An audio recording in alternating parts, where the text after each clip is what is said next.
Ang pakiging, kung ang paghuhugas ng plato, kung ang pagwawalis, kung ang pagmamap ay para sa Panginoon, it's an honor. Sabihin nyo nga, it's an honor. Yan.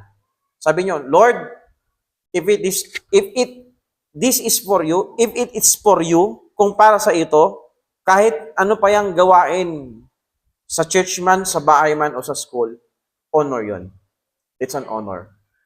Kaya pag sinabi ko na, halimbawa, nakikita ko si Sister Julie mamaya, nagmamap. Uy, sipag naman ni Julie. Sasabihin ni Julie, it's an honor. Bakit? Kasi para kay Lord.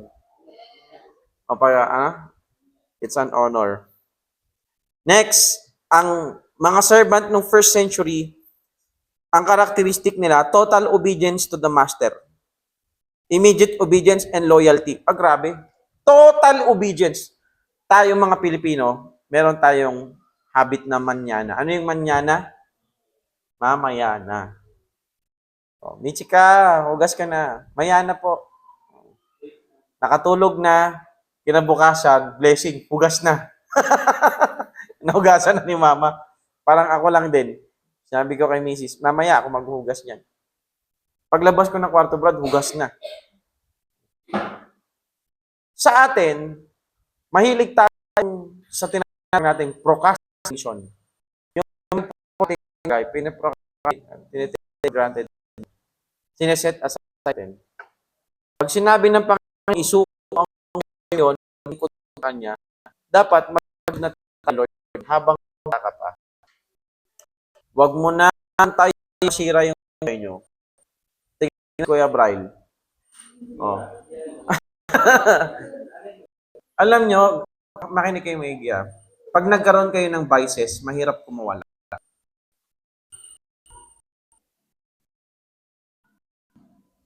Ba? Pag kayo natutong mag-inom, tapos nagustuhan niyo yung alak, pag kayo natutong mag-smoke, tapos dadating yung time, pagsisisihan nyo, bakit nyo pa kasi tinry, ang hirap ng kumawala. Ngayon, kung gusto nyong itry, Pastor, ano bang lasa ng alak? Punta kayo sa bahay, may alak doon eh. Hindi mabawas-bawasan. Hindi ko alam kung kanino ko ibibigay. Kayo sa'yo na lang, Brad. Naiwan lang yun ng New Year. So, buhos lang sa lababo. Huwag nyo nang subukan. Sabi, masisira ang buhay. Sa atin, huwag na tayong mag-try. Immediate obedience. Susunod tayo sa Panginoon. And loyalty. And last, this servant na tinuturo ni Jesus Christ, okay, this is radical contrast sa Panginoon. Bakit? Paano niya pinakita? Nagulat ang mundo. Nagulat ang mga disipulo nung si Jesus Christ, hinugasan niya yung paa ng mga disipulo. Kaya nga, kita niyo yun? Kahit ngayong pinakamababang uri ng, kasi ang mga slaves may mga uri-uri pa yan eh.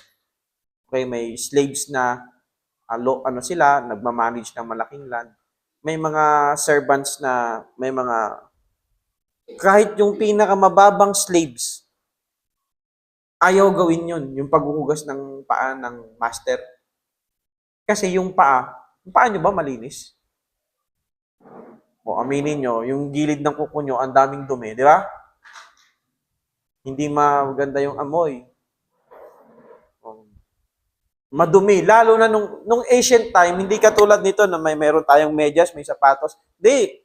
Sa kanila, sandalyas. Talagang exposed na exposed sa disyerto. Madumi ang paa ng mga apostol, ng mga disipulo. Pero anong ginawa ni Jesus Christ? Hinugasan niya lahat. Sabi niya, nagseset siya ng example. Kaya nga mga kapatid ko sa Panginoon, na-shock ang mundo nung hinugasan ni Jesus Christ. Tapos, sa atin, meron lang tayong something na nakuha sa buhay, ayaw na nating mag-serve. Wrong. Dapat lahat tayo sa church, servants. Lahat tayo maglilingkod. Sa anumang kapasidad na kaya mo. Hindi kita uutusan magpintura ng bubong. Kasi alam ko, hindi mo kaya yan. Musay, Michi ka, utusan ko Michi ka, tanggalin mo yung proyektor. Tingin mo kaya ni Mitch? Siguro kaya. Pero yung di ba yung bubong natin pag ganyan, delikado yan eh. Dapat may harness yan. Hindi. Kung ano yung capacity mo, anong kaya mong gawin, gawin mo. At yan ay para sa Panginoon. Wala tayo ditong entitlement. Kahit si pastor, pag utusan niyo ako maghugas, sakit siyang ko. Diba? Kasi lahat tayo servant. Nawa yung character ni Jesus Christ, ng pagiging servant, na ipinakita niya, ay gayahin din natin. Yan ang pinakadakila, yung maglingkod. And it's an honor. Amen mga kapatid? Nawa tayo ay na-bless ngayong gabi. Tumay tayong lahat. Tayo po ay manalangin. Mang Diyos namin sa langit, we are so grateful sa example po ni Jesus Christ. Who should be the greatest? The greatest is the one who is serving, unselfish, thinking about others, sacrificing his life, her life. And it's an honor, our Lord. It's an honor to be called your doulos, your servant. Nawa po kung meron man pong pagmamayabang sa amin, meron man pong pagmamataas sa amin, ipaalala niyo po sa amin na kami po ay nanggaling lang sa putik. Kami po ay babalik din sa putik. Wala po kaming mapagmamalaki. Wala pong meron sa amin na pagmamayari namin sapagkat pagmamayari niyo po ang lahat. Kaya po Panginoon naman, dalangin ko po na palagi po namin itong masaisip, maisabuhay, na maglingkod po sa anumang kakayahan ang kaya namin i-offer. Thank you, Father. Mga kapatid po namin, mga pre-request nila, patuloy niyo pong pakinggan, pakita niyo po ang inyong pong kalooban. Salamat po sa inyong pong mensahe. And all these things we ask in the name of our Lord Jesus Christ. Amen. Amen mga kapatid. Tapos na po ating prayer meeting at tayo po ay magkakaroon ng konting break. And then sa mga magka-choir